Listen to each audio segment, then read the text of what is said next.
You're one of the 100 most successful women in America, is that right? And?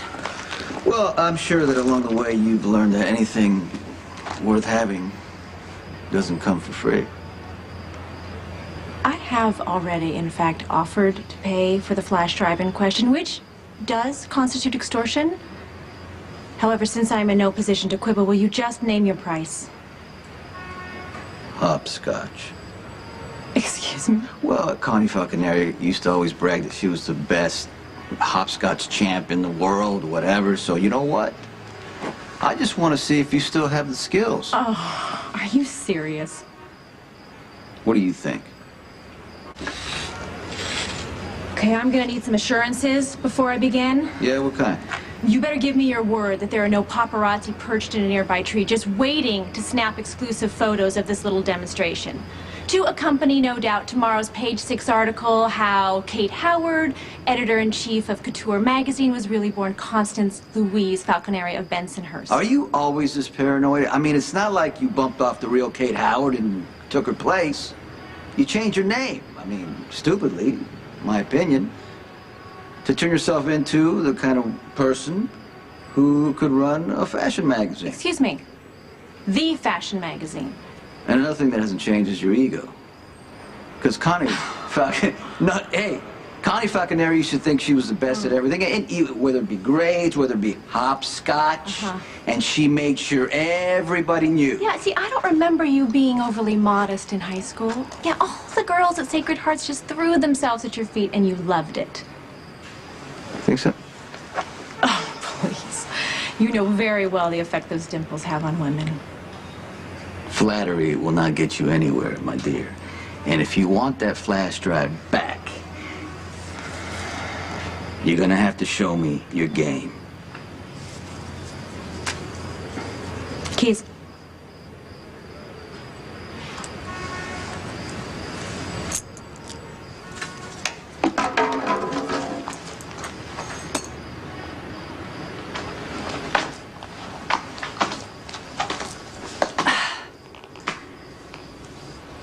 The place is closed. Why don't we take the hint and call this evening over?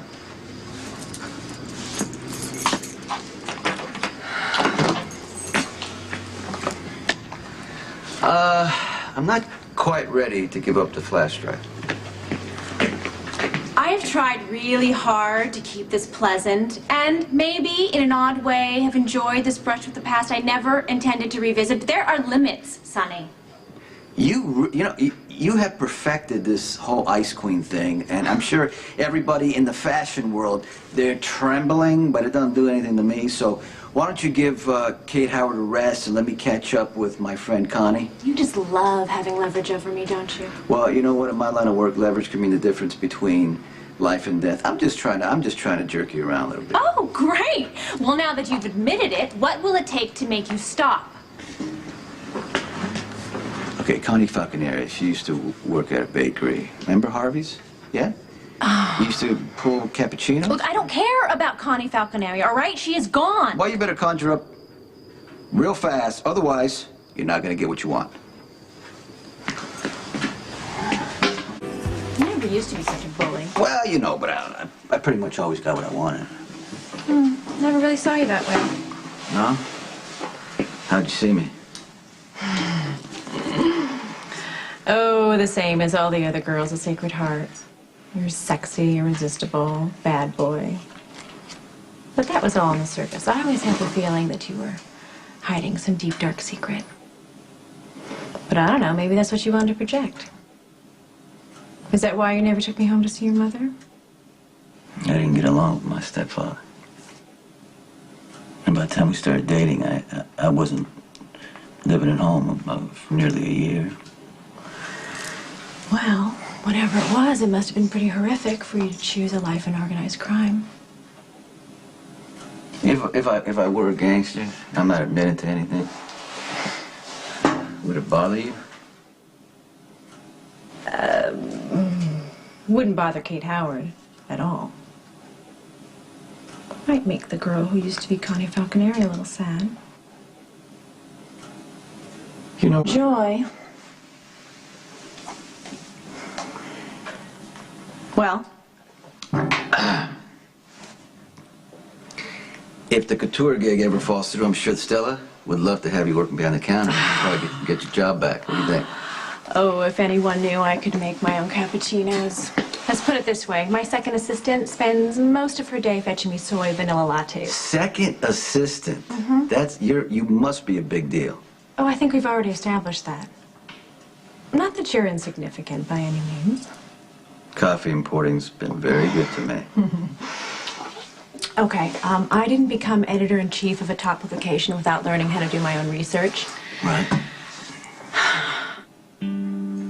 You have the distinction of being one of the most powerful alleged crime figures on the Eastern Seaboard. You control this side of the Canadian border. You have numerous offshore gambling casinos, and you have the distinct reputation of being a major player in Puerto Rico as well. Should I be flattered that you've been asking so many questions about me? Well, there's only one question I'd like the answer to. Is it my fault that you're in this life?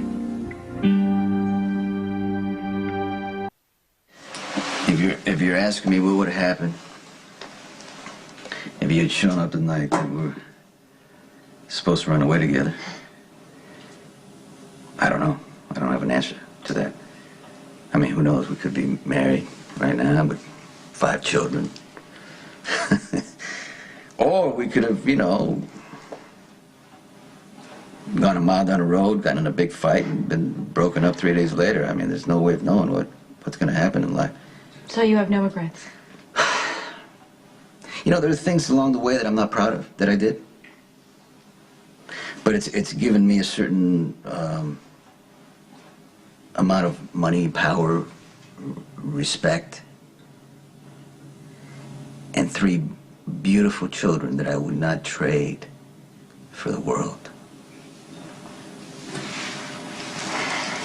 Well, seems like we both got what we wanted. At least I will when I have my flash drive.